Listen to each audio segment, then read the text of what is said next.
We had lots of fun. Well, it's not often we're honored to have Judge Raquel West with us for Ask the Judge, so thanks very much for being with us. Thanks we for having appreciate me. it. I don't know how we got so lucky this week. I think everybody else was busy. That's it. That's it. Christmas time, maybe. Nah, I don't know. We begin with a tough question, though, tonight. Our viewer writing us, I was given a ticket for expired tags. Then, months later, I was charged with failure to stop after collision. A whole other deal. What can I do? Well, this question those are very different things, obviously. And so the expired tags is something that is an easy fix. You go get your tags renewed and take that to municipal court, and that's easy. But the other one, actually, depending on whether or not someone was injured or not, could end up being a criminal charge, including a felony.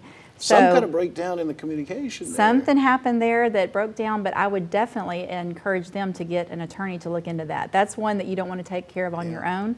You would want an attorney. And you think of that, that's, it's a very different thing for what the officer may tell you at the scene as compared with what the prosecutor later recommends. Definitely.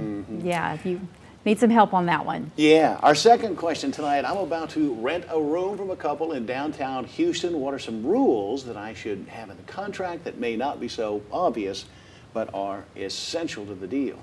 Well, on this one, I'm assuming it looks like they're going to rent a room and be with other people. So you have your normal rent and things like that. But if you're sharing a space and common areas with people, I would want to know what common areas you're using. You're going to have all kinds of issues about being loud and having guests over, pets, and who cleans the dishes. I mean, things like that can turn into, I started thinking of all of the ideas. Like you really have, you would want to get those common area things worked out and set out in a contract.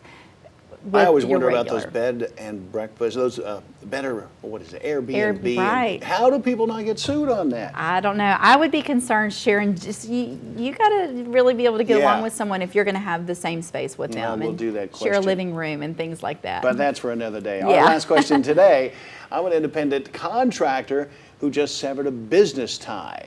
Now, the business I was contracting for is demanding I pay back a bonus.